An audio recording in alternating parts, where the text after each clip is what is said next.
दोस्तों, बिहार की सत्ता में काफी फेरबदल के बाद अब किसान लोकसभा के समीकरण का दौर चल पड़ा है। कहा जा रहा है कि किसान लोकसभा अब जेडीयू के खेमा में आएगा और जेडीयू से लोकसभा चुनाव का प्रबल दावेदार मास्टर मुजाहिद आलम होगा। अब आपको बता दूं कि किसान लोकसभा के मैदान में एमआईएम से अख्तरुल इमान, कांग्रेस से वर्तमान सांसद डॉक्टर मोहम्मद जावेद और अब बिहार की सियासत में फेरबदल के बाद जेडीयू से मास्टर मुजाहिद का नाम सामने आ रहा है। लेकिन आपको यह बता दूं कि एनडीए गठबंधन से अभी तक किसान लोकसभा का कोई तोड़ नहीं निकला है। यानी अब भी इस बात का संशय बना हुआ है कि किसान लोकसभा क्षेत्र जेडीयू के खेमा में आएगा या बीजेपी के खेमा में।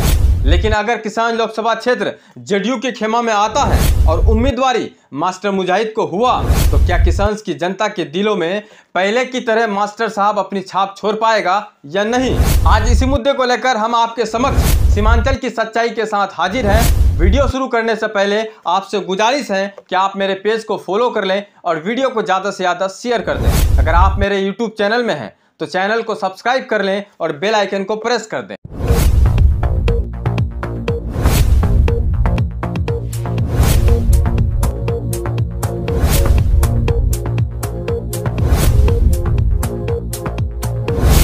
दोस्तों, भाजपा एक ऐसी पार्टी है जो धर्म के नाम पे राजनीति करती है। भाजपा एक ऐसी पार्टी है जो मुसलमानों को हर संभव गिराने की बात करता है, मुसलमानों को नफरत की निगाहों से देखता है और मुसलमानों के लिए नफरत की बयानबाजी भी करता है।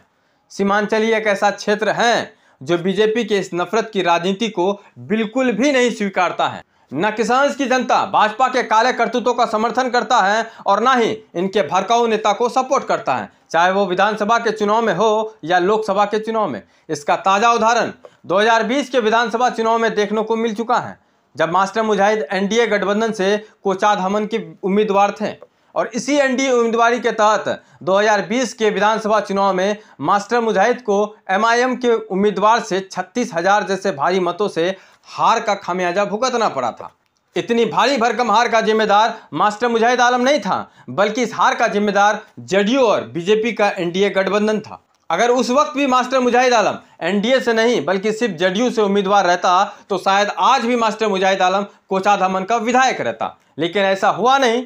मास्टर जेडीयू का दामन थामे रखा और जेडीयू बीजेपी का दामन। अब सवाल यह उठता है कि अगर एनडीए से किसान लोकसभा सीट जेडीयू के मास्टर मुजाहिद को मिलता है तो क्या कांग्रेस के किले को भेद पाएगा?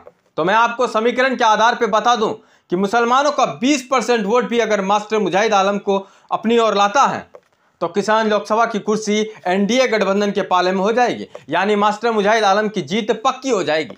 20% वोट लेकर कुर्सी तो मिल जाएगा, लेकिन किसान के 80% मुसलमानों के दिलों में शायद ही जगह बना पाएगा। मास्टर मुजाहिद आलम एक बेहतरीन और हमदर्द नेता है जो अपने क्षेत्र के लोगों के दिलों में बसा है। लेकिन क्या बीजेपी की गोद में नीतीश के जाने के बाद किसान की जनता मास्टर मुजाहिद को उतना ही दिलों में बसा के रखेगी या बीजेपी को लेकर जनता के दिलों में मास्टर के लिए नफरत फैल जाएगा? ये तो आने वाला चुनावी मैदान ही तय करेगा। लेकिन कुछ अपने हैं और अपने ही कौम से हैं जो कहता है कि राजनीति में सब जायज हैं। तो मैं उनसे कहना चाहता हूं कि इतनी जल्दी भूल गए फिलिस्तीन के उन बच्चों की शहीदी जिनकी मौत पर बीजेपी और संघ के लोग आतंकवादी का टैग दे रहा था? क्या भूल गए वो दिन जब तुम्हारे मस्जिदों के आगे नंगे तलवारों से नाचते हुए तुम्हारे कौम के लोगों को मार दिया? क्या भूल गए वो दिन जब बीजेपी नेताओं ने तुम्हारे नबी पाक को गलत अल्फाज से लक़ब किया था? क्या भूल गए बाबरी मस्जिद की शहीदी जिसका आंसू अभी तक आंखों से सूखा तक नहीं है? और तुम कहते हो राजनीति में सब जायज़ है। हमारे शरीयत का जो नाबूद करना चाहता है तुम उसकी बात करते हो। सरेआम हमारे कौम को जो गाली देता है तुम उसकी बात करते हो। तुमको जो करना है करो, लेकिन किसान की आवाम उसके साथ कभी खड़ा नहीं होगा जो हमारी शरीयत पे, हमारे नबी पे, हमारी कौम पे, हमारे लोगों पे उंगली खड़ा करता हो। किसान की आवाम ना कभी नफरतबाजों के साथ थी, ना है और ना ही इंशाअल्लाह कभी रहेगी। बीजेपी को सीमांचल से ही नहीं बल्कि पूरे देश से उखाड़ फेंकना है, चाहे उसके लिए जो कीमत लगे। दोस्तों, आपकी क्या राय है किसान लोकसभा के चुनाव पर? कमेंट में जरूर बताएं और कमेंट में इंशाअल्लाह जरूर लिखें। वीडियो अच्छी लगे तो वीडियो को ज़्यादा से ज़्यादा शेयर करें ताकि सीमांचल के लोगों तक ये बात जरूर पहुंचे। मिलते हैं अगले वीडियो में। खुदा हाफिज़, जय हिंद।